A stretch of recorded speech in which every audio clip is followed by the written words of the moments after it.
哥林生於1893年1月12號，係納粹德國嘅重要黨政軍領袖，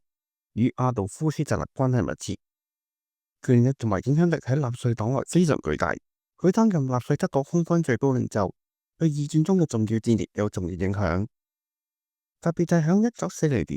逼得英法聯軍從法國沿岸撤退到英國嘅敦克爾克戰役，同年企圖侵略英倫三島嘅不列顛戰役，以及1942至43年或者蘇聯紅軍嘅史太林格勒戰役等。儘管佢對空軍技術嘅現代化唔係好了解，亦都唔直接參與具體作戰，但係喺推動德國海軍航空兵、空降部隊同埋空軍地面部隊嘅建立，以及指揮人民軍嘅轟炸行動上被起到領導作用。1940年，德軍撤發法國之後，哥林權力達到巔峰，希特勒將佢晉升為帝國元帥，且指定為接班人。然而，自1942年起，隨着德國戰局日益惡化，哥林逐漸失去希特勒嘅信任，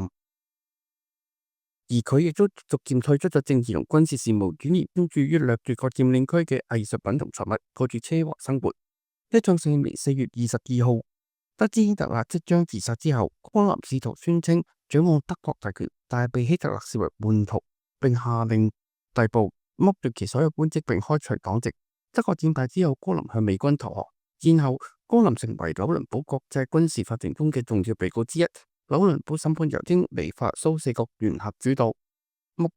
的係清算納粹對人類犯下嘅滔天罪行。作為納粹政權嘅核心人物同埋空軍元帥，哥林被控犯有密謀罪、破壞國平罪、戰爭罪同埋反人道罪。儘管喺庭審中辯護頗為精明，使審訊一度陷入膠着，佢最終仍被判處絞刑。然而喺行刑前嘅一晚，1946年10月15號，哥林服毒自行了斷，避免咗被執行絞刑。總括嚟講，哥林係納粹德國重要嘅軍政領導人，對二戰納粹軍事行動嘅關鍵影響。但係因為其喺戰爭期間嘅罪行同侵略政策，被紐倫堡審判以多項重罪判處絞刑，最終服毒自我了斷。